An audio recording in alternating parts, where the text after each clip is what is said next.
seen it. It's The Wolf of Wall Street. Jonah Hill plays this. He's more of a supporting role in this, I would say. I would say it's more supporting role in this one. You have the main character, who is Jordan Belfort, played by Leonardo DiCaprio. Great film. I really enjoyed this one when it first came out. I didn't watch it right away as much as I wanted to. It was probably 6 months after it came out before I had actually watched it. But remember when since then, I've watched some of the scenes, some of the recaps, so I could get a good idea of what I liked about it, what I didn't like about it. Since we're talking about Jonah Hill, he plays a supporting role. Coincided with last week, we talked about a lot of drug use films. This one, a lot of drug use, sex, drugs, and rock and roll. That's what I would label this film as. It's big Wall Street, enjoying New York, drugs, sex, all the above. Well, and it's the American way that builds your company, and that's... I felt like that was at the beginning. Like, he wanted to do something great for his company, which is fine. Yeah. But then the drugs took over, and then I think it was like, okay... I think it's just the American greed as well that really portrayed in this one, too. Like, maybe you want to do something that helps your family out, and then you get to the line of, well, I could just do a little bit more and a little bit more and a little bit more, and before you know it, everything's kind of boiling over, I would say. Because I don't know if you remember, but he was married before he met the other girl, and so Naomi. That was a huge scene in the film. Is when they went through. Divorce. Like, I would call it a divorce. They don't really specify it, but obviously he gets divorced. Yeah, he has to get divorced. That was a huge scene in the film when she catches him with Naomi in the limousine, which was kind of a huge turning point in the film where he's like, okay, I guess this is it then. I'm going to move on and do some more dirty Wall Street deeds, It's like... And that kind of portrayed into the film where that's how they were attracting a lot of their workers too. I feel the tipping point was when he met Matthew McConaughey, because he was still the goody. He was doing the and penny Matthew sales. McConaughey is like penny stock sales. Yeah, this is when he just got his job doing penny stock sales. Matthew McConaughey was probably like a senior leader there. And I feel like that was a tipping point because he was still at the point where he wanted to do good for himself and his clients. So you would think he would turn into more of the Wolf of Wall Street after he met Matthew McConaughey. Yeah, I feel like once he met Matthew McConaughey, I think they were at that level though where they're probably dealing with more bullshit, more volume, more people you have to deal with. Well, that business went out. That company he was working for went out of business, and then they didn't really explain why. I don't think in the movie. Yeah, well, I think one of the reasons why the Jordan Belfort was went under or got caught with some legal trouble was because he was doing a lot of the shady shit. Like, this is his company. I'm not going to be talking about his company afterward. I'm talking about the one for the penny stocks. Oh, sure. Matthew McConaughey. Yeah. Because he got basically like. I thought Matthew McConaughey's character was like the upper echelon of New York. He was just like a leader there in that company. Oh, I'm pretty sure if I remember right, he was like penthouse suite from some of the bigger buildings there. Was it the penny stock? I thought it was further along. No, it was a penny stock where he started. I think you're mixing it up. I want to say it was. No, because I just watched it. Okay. I just watched it a couple days ago. Because that's when he first meets him was in that penny stock. So, okay. And that's where he met Matthew McConaughey. You're probably right. It's been a while since I've seen it. I'm mixing up my scenes. Okay, what is your favorite scene of the film? Since you just watched it. I mean, there's a lot of funny parts to it. I mean, it doesn't come off as a comedy, though. It's more of a... No, I know. Well, I mean, it's serious, just like a documentary-style film. I feel like that stuff that this guy, this is loosely based on a true story. I feel like a lot of it was, because there was one scene where he's in his nice, I think it was like a Porsche or something. He drives it, and then he gets a golf club. He just took a bunch of like oxys or something. I don't remember what they were. Quaaludes, that's what it was. I don't know. It was something like that. That's the first time I ever heard of Quaaludes. It was something really like something that he said that even in the movie, he's like, this was discontinued a long time ago because it did certain things. Yeah. But it was so old that it just took forever. Sure. So him and that Donnie was going on. Yeah, nothing's going on. Yeah. And then finally, he just boom, it just hit him all at once. I think I like that scene too, where everybody just kind of everything slows down for him. They're like. Well, he's on the line with his lawyer. The lawyer's like, do not talk on your phones at home because they're bugged. Yeah. And then Donnie's sitting on the phone, and so I don't remember how he knew that. But he had to get home, and then he like sits there and he thinks he made it clear without hitting nothing. Yeah. And then he's like, yeah, blah, blah, and they're like, well, I can't hear you, which is weird because he's like, looks like he just had a seizure or something. And that Donnie looks like he's fine, but maybe it's because of weight or something. I don't know. Yeah. But I feel like that Donnie took way more pills than he did. I think Jonah Hill. On drugs, saying Steve Madden was my favorite part of the film. Steve Madden. Steve Madden. Well, that was one of those friends that they sucked in. And another part that I enjoyed in this film was breaking what they call the fourth wall. Like, there's a narrator that narrates it, right? But during the film, they have scenes where he's narrating it. I thought that was really cool. I mean, there's probably other films that have done it, but this film, I thought that was a good point to talk about stuff. You know, I wish they would have broke down things a little more, taught you a little more, but they did just for show. Like, he's drinking the orange juice glass and he's talking about his life. This is when I did this, that, and the other thing. He throws his glass and he's getting to the helicopter and they take off. And, well, I don't think they want to get it, like, they probably didn't want to take it, like, too much because then they think it would take away from the film, maybe. No, I thought it was, I mean, a lot of films just narrate. You just have, like, the main character, maybe he's narrating about a younger self, you know, just regardless. While this film, it's narrating while things are happening. Like, I thought that was a really good add-on to the film. They did a good job with it.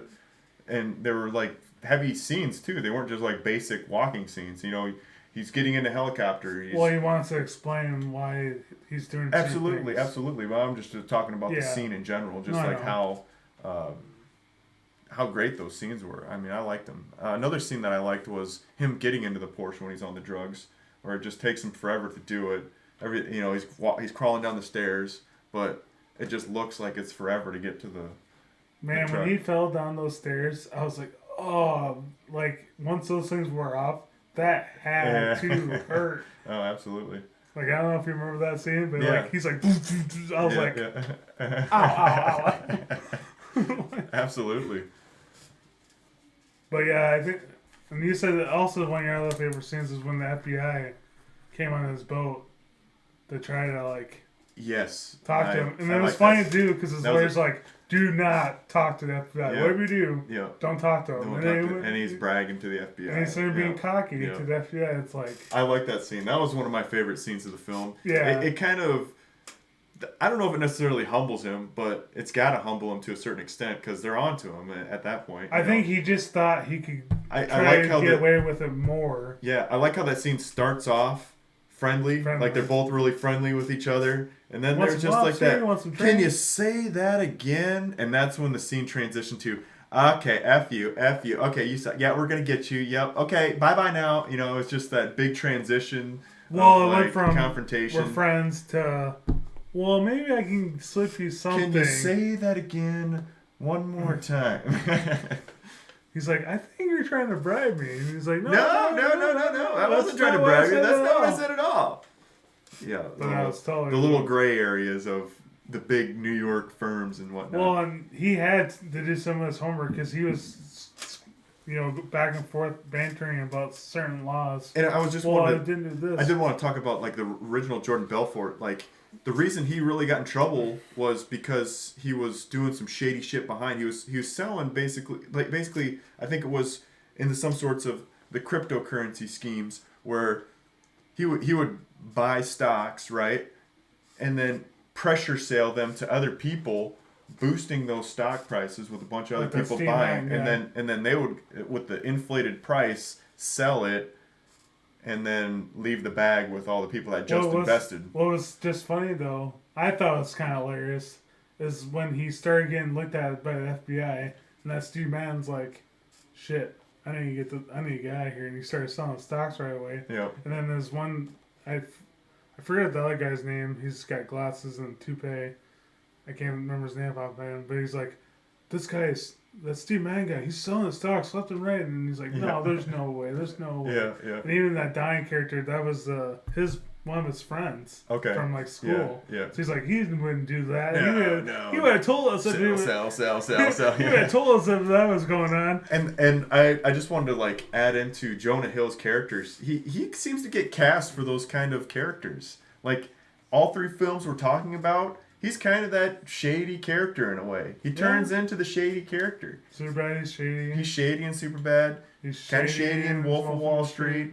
Shady in this next movie. Yeah, the next film he's extra shady in the next film. More shady. Yeah, he's the shadiest of yets. You know, and not all his films are like that. No. I think they cast him to some degree to be that character though, kind of like the bumbly fat guy in the film. No, I mean. He's went on record saying that's why he's slimmed down now. Yeah, he wants to be portrayed something else. Now. He doesn't like being portrayed those certain roles just because of that. The weed smoker, the certain just because he's big. The typecast, you want to be able to do something else with your career instead of. That's why when you showed me that one Adam Sandler movie, I was like, what? Yeah. I've never seen him outside of comedy. Never would want to see him outside of comedy, but I'll be damned. Well, I mean, I've seen other movies. Uncut Gems. Uncut Gems. Uncut Gems. That film, I have not seen that yet, but like I watched Spanglish, that was another one. He was like more serious, and it's just like I don't know. It's like movies watching Jim Carrey in 23 too. Like, he had more of a serious role. I feel like he was still kind of loopy in a way. Yeah. But I understand it was more serious, I guess. Wait till you see him in, like, a Uncut Gems theme film or something. Well, I think he is. Could you imagine? Here's another crossover. Just to imagine a crossover. Jim Carrey in a Steven Seagal film. They probably would do that, but it'd be more on the funny side. Yeah, it would have to be. I think they should do like a spoof of Steven Seagal, just because, I don't know. Well, it's like the MacGyver one when, whatever, MacGyver or whatever it is or something. Yeah. Spoof films. Spoof film, yeah. That'd be funny. All right, we're at... Probably half hour. I think so. Or roughly. I need an update. I don't have an update, but I'm sure it's got to be around there. Refresh. All right, yeah, we're about at 40 minutes. We can do our rating. Ooh. We're about 37 right now, 38. Oh, all right. So, any final words on the Wolf of Wall Street? I just like it because it's based on a true story. I mean, loosely. Sorry, very your loosely. words loosely based on. I think it's loosely. I mean, how accurate is it? I mean, there's got to be some. They got to make it enjoyable. Storytelling. Yeah, storytelling. I mean, like you said, they do have to make it entertaining. Yeah. Real life is kind of boring. Yeah, I mean, well, it's the difference between Wolf of Wall Street and like Remember the Titans. I would still think my favorite out of those two would still be Remember the Titans out of both those? Yeah. Wow, that's big. I just felt like because it was more, I don't know. You're talking about a realistic film that you would enjoy? Yeah. Like, based on a true story film you would enjoy? Yeah. You'd do, like, Remember the Titans over Wolf of Wall Street? Yep. That's interesting. I think it's just, I think it was just because how the story went, too. Yeah. This is, this is a guy trying to get rich and, fake, cheap out the government, whereas Remember the Titans is more caring, trying to get, everybody on the same level, Yeah, and I think there's something to learn about the Wolf of Wall Street too. No, there is a thing. You got a lot of bring yourself to a humble beginning, He was in it for the goodness of being a financial guy, helping other people out, to turned into, all right, F you guys, I'm going to just try and sell for myself and get some commish, Well, yeah, when he got laid off of one company, he went to another company. You could put that. Sorry to interrupt you, but I'm just saying, like, in just regular sales in general, take car sales, for instance. I'm sure there's plenty of car salesmen out there who genuinely want to get people into cars that they enjoy, but they get such a bad rap from all the bad guys because all they want to do is get commish for selling you a car. You know, they can sell you anything. This baby right here, it'll last you 3 weeks, but we're gonna tell you it lasts you. A grandma drove it, and it'll get you from A to B or whatever. You know, it'll take you everywhere. This says a lot about our world we live in. It kind of reflects it in a way. I mean, but it does show you like what you should and shouldn't do. Yeah, in a way. Kind of a morality builder in a way. You know, kind of. Well, I feel like nowadays you could learn some stuff from it. Well, I feel like nowadays it's fun to watch. It's just funny, like, because how people like from back then, how they can get away with things, and then how some people take some of that old technology and then try to get away with it nowadays. Yeah. Yeah, definitely, I can see that. Because now it's like way more advanced computer wise, but then it's like dumbed down to where now I gotta try to figure a computer out and see if we can do it that way. But there's definitely a lot more digital tools to use as far as trading and whatnot, which is good. What would you rate this at? I'm interested to see what you rate it at. I do like it more than Crank, just because it is based on a true story. Crank is way, it's not even loosely based on a true story. Yep. And we're basing it just on enjoyability. How much did you enjoy? No, I know that's what I'm saying. Oh yeah. I still enjoyed Crank. I'm saying because it's more truthful, and it's still somewhat in that crankness kind of way. I'm gonna give it like a 4.5. I think. 4.5. Wow. I still wouldn't think it's still not my, top of my favorite movies. Yeah. But it's up there. I'm in the same boat. My enjoyability of this film is high. It's very high. I'm gonna stick it a little bit lower than you, but definitely up there. I'm gonna go 4.3.